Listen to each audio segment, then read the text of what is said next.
Está começando o seu Vida e Saúde mais uma vez. Você está bem? Eu espero que esteja muito bem, espero que fique ainda melhor depois dos momentos que teremos aqui. Pastor Marco Lamarques conosco. Tudo bom, Teru? Você é muito bem-vindo. Obrigado. Especialmente, doutor César, ele que vai falar sobre um assunto mais que necessário hoje, não é? Muito bom, muito importante, ter uma bagagem, ter um doutorado nessa área, ter experiência clínica pastoral, né? Então vai ser muito bom, fica com a gente aí que o tema é importante para todos nós, né? E aí, o que? Está curioso? Casamento é uma das criações mais perfeitas e especiais de Deus, não é mesmo? Mas isso não o torna fácil, você sabe muito bem. Você, mesmo sem estar casado, conhece pessoas que enfrentam desafios que precisam ser enfrentados para manter um casamento funcionando. E hoje nós estamos aqui conversando com o teólogo e especialista em relacionamentos Marco Lamarques, junto com o nosso querido psiquiatra Dr. César Vasconcelos. Olha, aproveitem porque nós vamos falar sobre esse assunto e você também vai poder tirar dúvidas. Então, olha, fica ligadinho, daqui a pouquinho eu trago aqui na sua tela o nosso contato de WhatsApp para você mandar a sua pergunta, mandar a sua história, para que a gente possa comentar aqui no Vida e Saúde. E vou economizar tempo aqui, porque hoje o programa vai encolher, viu, pastor? Vai encolher, eu sei, eu já tenho certeza. Quero refletir com você no texto de hoje, que está em Romanos 5, versos 1 e 2, aqui do devocional Vislumbres da Eternidade, diz assim: justificados, pois, mediante a fé, temos paz com Deus por meio de nosso Senhor Jesus Cristo, pelo qual obtivemos também acesso, pela fé, a esta graça na qual estamos firmes e nos gloriamos na esperança da glória de Deus. Um texto maravilhoso, um texto até difícil, pastor. Vou trazer aqui o apóstolo Paulo sendo apóstolo Paulo aqui, né? Mas a fé nos ajuda nesse processo de justificação, porque nós podemos entender que Jesus fez tudo o que a gente precisava. Nossa parte agora é crer, doutor César. Justificado pela fé, significa que nós somos perdoados pela fé. E pela fé a gente recebe a pureza de Jesus para cobrir a nossa impureza, né? E o texto no final fala uma coisa interessante, né? A esperança da glória de Deus, quer dizer, a gente pode cultivar a esperança de que vamos ser parecidos com Deus totalmente ao Jesus voltar, né? Amém. Precisamos cultivar essa esperança, não é? Talvez você olhe para a sua situação agora e fale, não tem, é difícil, essa transformação vai precisar de muita coisa, mas Deus pode. Deus pode, é importante nós nos apegarmos à palavra dele para que essa esperança seja realmente cultivada dia a dia. Estamos só começando, ó, fica ligadinho aqui, manda mensagem para aquele teu amigo, aquela tua amiga, aquele teu familiar que precisa ouvir uma palavra neste sentido de enfrentar conflitos entre casais. A gente volta em 30 segundos.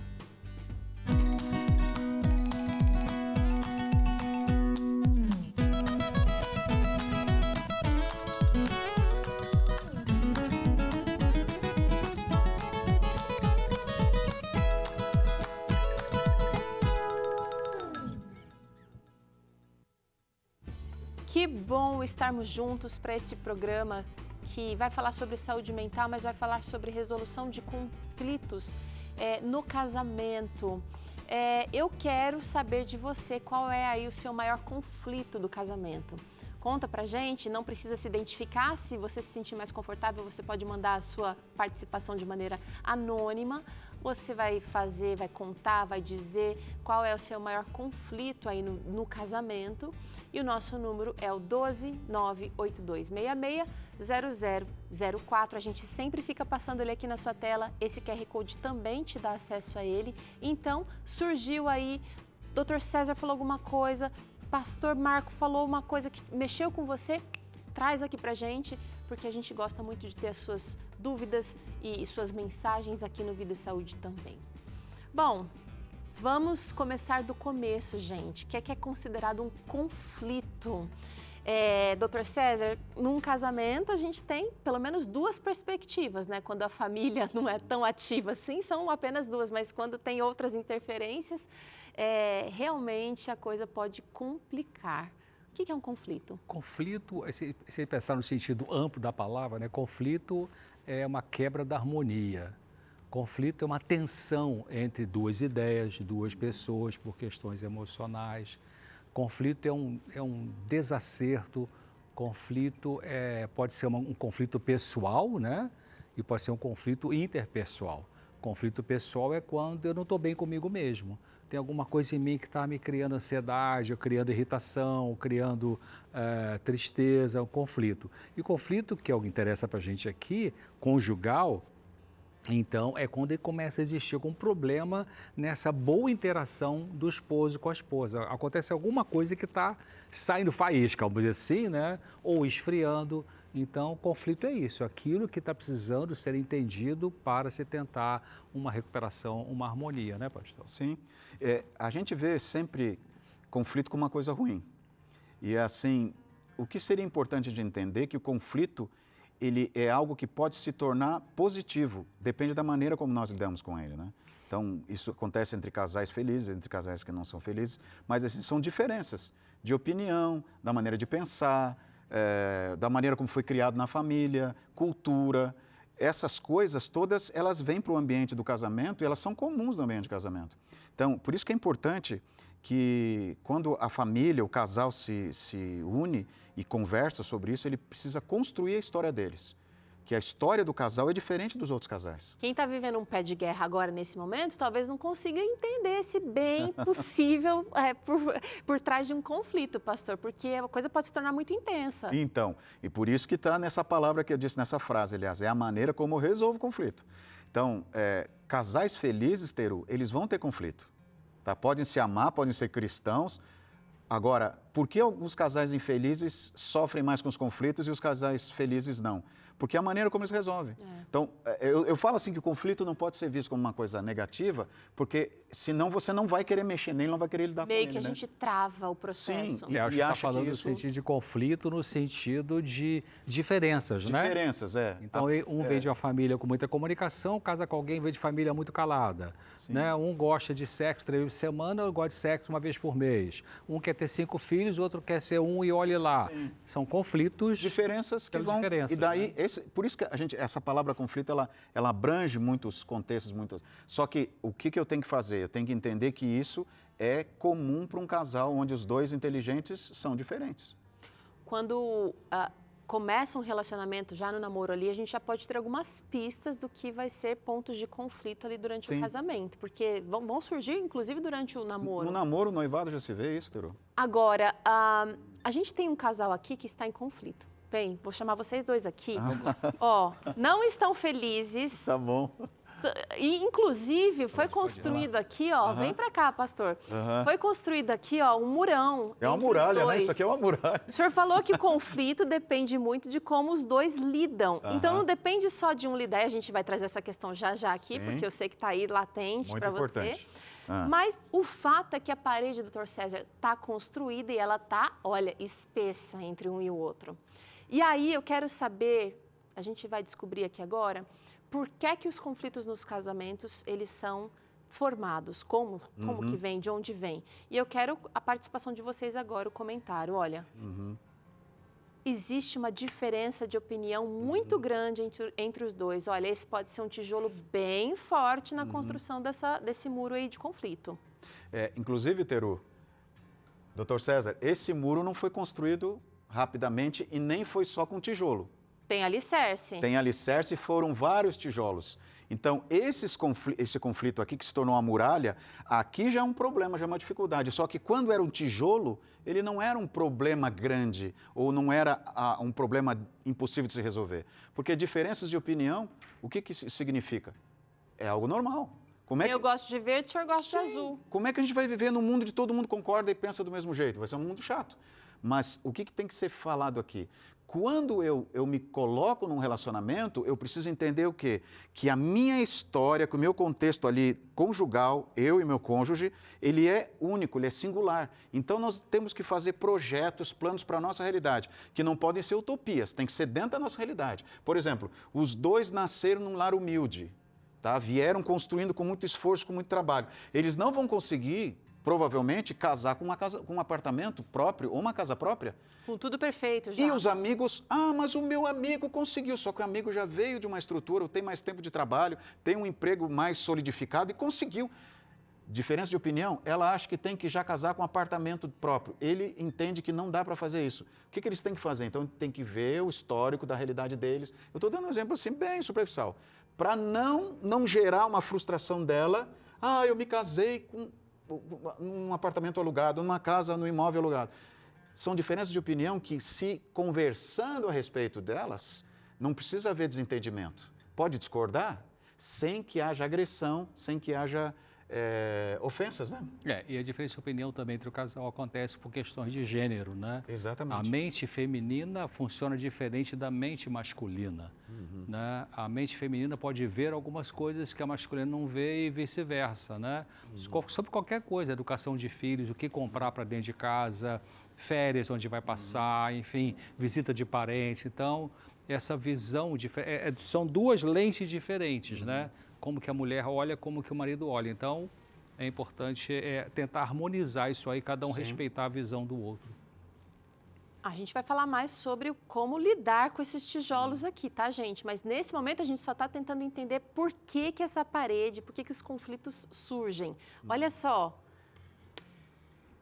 existem diferenças de valores aqui, porque cada um veio de uma casa com uma formação que construiu e solidificou valores provavelmente distintos.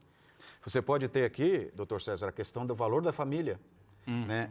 Ele vem de uma família onde todo mundo se toca, se abraça, beija, fala que ama. Ela vem de uma família que tocar ou abraçar não é algo importante ou até não faz parte. A família é mais no prático, mais no fazer, mais no...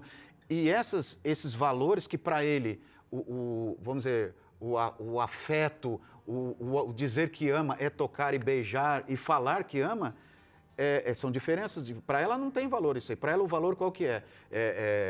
Deixar a casa limpa. Deixar a casa limpa, ficar do lado dela, ajudar a cuidar das crianças, sair com o pet, fazer a comida bem feita a tempo, né? São valores que, por exemplo, ele aprendeu assim e ela aprendeu de outro jeito e trouxeram para esse ambiente conjugal. Essas diferenças precisam ser identificadas, não como uma ameaça, mas assim como uma marca. E eu digo sempre, doutor César, eu falo assim que cada casal tem a sua digital. Ninguém tem a digital igual do outro, como não tem um casal igual do outro. E tem que respeitar essa digital. A diferença de valores também pode ser em relação à questão espiritual, né? Sim. Até você pode ter um casamento em que os dois tenham uma religião, mas um vai viver de uma forma, outro de outra. Um pode ser mais formal, mais superficial, o outro mais profundo, né? Então, é uma diferença também. Olha, outro tijolinho aqui na construção de conflitos conjugais, gente. A falta de tempo para o casal pode pegar aqui. E aí, a nossa rotina pode atrapalhar, mas também os filhos ou outras prioridades. Porque tem gente que casa, doutor César, e não corta o cordão umbilical, por exemplo. Continua muito amarrado ali à família de origem. E aí fica difícil, essa falta de tempo fica concorrido. Aliás, o tempo fica concorrido para o casal. Esse é um perfil de alguns casamentos, né? E que é o vínculo em relação a um parente da família de origem, que vai interferir na família nuclear, na família atual, né? Então, é importante que esse que tem esse vínculo muito forte com alguém de fora que eu digo do casamento, núcleo principal ali. Que possa perceber isso e lutar com isso para priorizar a vida conjugal, porque depois que casou, a prioridade do casal é o casal, né? Depois vem filhos, depois vem parentes, depois vem amigos, né? Mas muitas vezes pode haver conflito porque há essa dependência, alguém está muito dependente ainda do outro, pode ser do pai, da mãe. E aí... Uma coisa muito importante, é isso que você falou, doutor César, a gente pode incluir aqui o que é falta de tempo para o casal, para ela, o que é falta de tempo para o casal, para ele. Porque na leitura dele, do jeito que ele cresceu, ele está ali na cozinha, mexendo no celular, ou ela lá cuidando dos filhos e ele na frente da TV, mas se ele está no mesmo ambiente, ele está junto. E ela está sofrendo e ele acha, mas vem cá, eu estou sempre com você, eu tenho com você, com as crianças. Ele não está presente. E isso traz um conflito porque ela está sofrendo, não fala com ele, e ele acha que está tudo bem e não sabe que ela está sofrendo. Aquilo que era para ser resolvido de uma maneira simples se tornou um grande problema. Então é falta de tempo de qualidade aqui, tá bom? Tá para presente, o casal. Tá presente. Está presente de verdade. Olha aqui, minha gente, vem cá, ó. Não sei se é o caso aí, ó. Existem diferenças de estilo de vida que podem realmente ser uma pedra no sapato. Ela quer ser vegetariana, ele não. Ele gosta de academia e jogar bola, ela gosta de ficar no sofá assistindo sua série favorita. E por aí vai. Igreja, por exemplo, um gosta de sair, o outro gosta de ficar em casa. Essa diferença de estilo de vida aperta bastante também, especialmente no começo do casamento. E uma pena que no tempo de namoro, tempo de noivado, isso não se evidencia. Parece que tudo encaixa bonitinho, né? Mas quando começa a viver a dois sob o mesmo teto, algumas diferenças que não apareceram antes começam a aparecer ali e aí pode criar conflito, né? Seja... Outro exemplo, a questão da sexualidade também. Sim. Né? Um pode ser muito sexualizado, o outro pode ser mais romantizado, enfim, então gera conflito esse estilo de vida. E o estilo de vida, às vezes, de um é mais social do que o outro. Um é mais introvertido, do mais extrovertido. No noivado que você falou, ela percebeu isso, mas achou que isso ia mudar depois do casamento. E ele está sofrendo agora porque ele não gosta de... nem então de sair de casa, mas de estar com muita gente toda hora. E ela adora isso. Ela adora estar na estrada, adora estar num hotel, adora estar num aniversário. No meio do povo. E ele gosta de um canto sozinho, quieto. Então, é um estilo de vida diferente, né? Que precisa ser conversado, né? Você está identificando alguns pontos aí que também incomodam no seu casamento? Vem pra cá que a gente vai olhar mesmo, na real, gente, pro problema, ó. Quando existem afazeres desiguais entre o casal. E isso é uma coisa relativamente nova, porque a mulher está mais no mercado de trabalho e os homens têm participado mais ativamente nos afazeres de casa, por exemplo, doutor César. E isso pode gerar realmente muitos atritos. Sim. Você faz mais do que eu, quer dizer, eu faço mais do que você, né? Nunca reconhecendo o que o outro faz. E aí? Como é que está o casamento Sabe, uma coisa moderno? importante, já até falando um pouquinho de solução de conflito nessa questão, se você tem um perfil de não falar, número 1. Se você tem um perfil de acumular demais, número 2. Né? Não pede ajuda, então faz parte da resolução desse tipo de situação você falar e você pedir. Às vezes, algumas pessoas que eu atendo no consultório falam assim, não, mas se eu pedir, aí eu não sei se ele vai fazer porque me ama ou porque eu falei. Alô? Só pede. Desculpe, né? Mas é importante, porque tem muitos casamentos, né, pastor? Sim. Tem muitos casamentos que o perfil, a dinâmica do funcionamento é muito injusto para um. Sim. Né? Que carrega 10 pianos e o outro é folgadão, tá ali com o celular, cadê meu chazinho, cadê não sei o que e tal. Então, a mãe criou assim, né? A mãe dava tudo na mão. Então, E hoje eu acho que esse perfil não é só o marido, né, que esperando tudo na mão, as meninas também. Então, assim, pode rolar muita guerra por conta desses afazeres desiguais. E aí eu já vi que sobrando para quem não merece, né? Para as crianças, por exemplo. Às vezes. Tem muita esposa que é dondoca, usar essa expressão assim, né? Mimada, sabe? né? É mimada. Né? Chega, vai visitar alguém, chega, não faz nada, não ajuda a tirar a louça da mesa, não ajuda nada, fica só sentada e batendo papo, e às vezes é um papo superficial, né? E ali também a gente pode colocar, eu costumo falar, doutor César, Teru, nos encontros, nos seminários que a gente tem com casais e noivos, que é proibido o homem usar a palavra ajuda. Eu vou te ajudar. Boa, pastor. Por que é proibido? Porque a casa é só dela? Os móveis são só dela? Os filhos são só dela? Eu não vou te ajudar. O que você quer que eu faça? Eu acabei de chegar. O que tem para eu fazer? Deixa que eu vou fazer isso. Ou pergunta para ela, o que mais você precisa que eu faça aqui? Porque se ela não pede, porque tem uma outra coisa também que é mais na psicologia. Mais sutil. Mas as mulheres, Teru, muitas vezes ela absorvem a ideia de que ela é responsável por tudo que está na casa. Se tem uma coisa fora do lugar, se tem uma coisa suja, ela é responsável por isso. Os dois moram ali, às vezes não precisa que os dois trabalhem, mas os dois são responsáveis. Ele também é. E ela precisa falar, olha, eu preciso que você pegue comigo aqui amanhã, você passa o aspirador, eu vou passar o pano. Um lava o banheiro, o outro limpa o quintal. Às vezes até o marido usa o argumento assim, mas ela, vamos supor que ela não trabalhe fora e fique em casa cuidando de filho e tal. Eu trabalhei, cheguei cansado do trabalho. Bom, mas ela ficou cuidando da criança. Isso não é trabalho? Dá trabalho cuidar de uma. Vai ficar com uma criança. Nunca acaba, né, Teru? Nunca acaba, né, doutor César? Não acaba. Você que é marido e que está ajudando sua esposa, você já percebeu isso, né? Que acabou a louça do almoço aí, você sabe que daqui a pouquinho vem mais uma refeição e vai ter mais louça por aí. Ó, mais um tijolo aqui que pode ser ponto de conflito, que pode ajudar a construir essa parede, gente, entre o casal, as inseguranças individuais. A gente falou um pouquinho sobre diferença de valores, né, sobre como cada um traz um pouquinho de um outro núcleo, mas agora precisa trabalhar também as inseguranças individuais. Isso é muito importante, porque também é bem frequente em casais, especialmente em casais que casam muito jovens, né?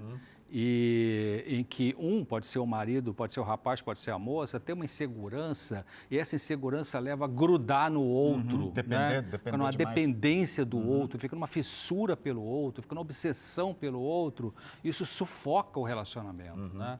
Então, é uma fonte de conflito, essa insegurança que precisa ser resolvida, porque realmente a pessoa já levou isso para dentro do casamento. Pode ser uma desestrutura emocional, né, doutor Sérgio? Sim. A maneira como até, às vezes, de duas maneiras, ou ele foi criado super protegido pelos pais, ou ele foi criado de maneira, sem valor, sem importância. Negligência, talvez. Negligência, que ele não tem valor, que ele não se...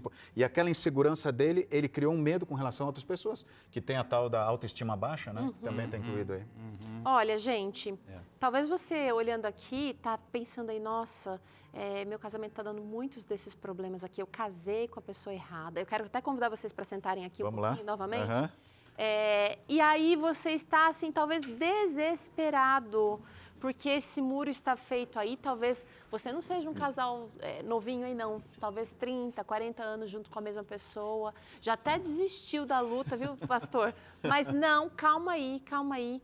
Tudo que a gente já viveu e tudo que a gente aprendeu aqui da nossa família de origem, a gente acaba levando sim para o casamento, sejam coisas boas, coisas ruins, que vão refletir na relação, como a gente acabou de falar aqui. E tem um texto na revista Esperança Mente Feliz que eu gostaria de ler para você aqui, e ele está aqui, ó. Vou até colocar na tela, pedir para colocar na tela aqui para você, porque ele é muito interessante e vai te ajudar provavelmente. Ó, tá escrito assim, ó, quanto mais cedo cada cônjuge entender o que trouxe de bom e de ruim para o matrimônio e o que foi aprendido na família onde cresceu, mais fácil será encontrar soluções para as crises conjugais. Fantástico, hein? Dr. César Vasconcelos, ele é o autor da revista Esperança Mente Feliz. Aqui na página 22 você encontra esse texto. Aliás, esse capítulo aqui vai só falar sobre resoluções, né, de problemas conjugais e da família. E eu gostaria muito que você pudesse estudar este material para ajudar a identificar alguns pontos aí. E a revista Esperança pode ser essa ferramenta maravilhosa aí na sua mão. Basta você ligar para cá e pedir a sua revista gratuitamente, tá bom? O número é 12 21 27 31 21. 12 21 27 31 21. E é só pedir dizendo que viu aqui no Vida e Saúde que você vai receber ela gratuitamente por aí. Precisamos de um intervalo. Passou rápido, né? Falei que ia encolher, pastor. Ó, aguenta aí que a gente volta falando sobre falando mais sobre os conflitos no casamento e vamos ter a oportunidade do Dr. César e do pastor Marco Lamarques responderem as dúvidas que vocês estão nos mandando. Aproveita o intervalo para mandar aí, ó. O QR Code aparece aqui, o nosso número já está salvo aí na sua agenda. Manda porque eles vão responder daqui a pouquinho. A gente já volta.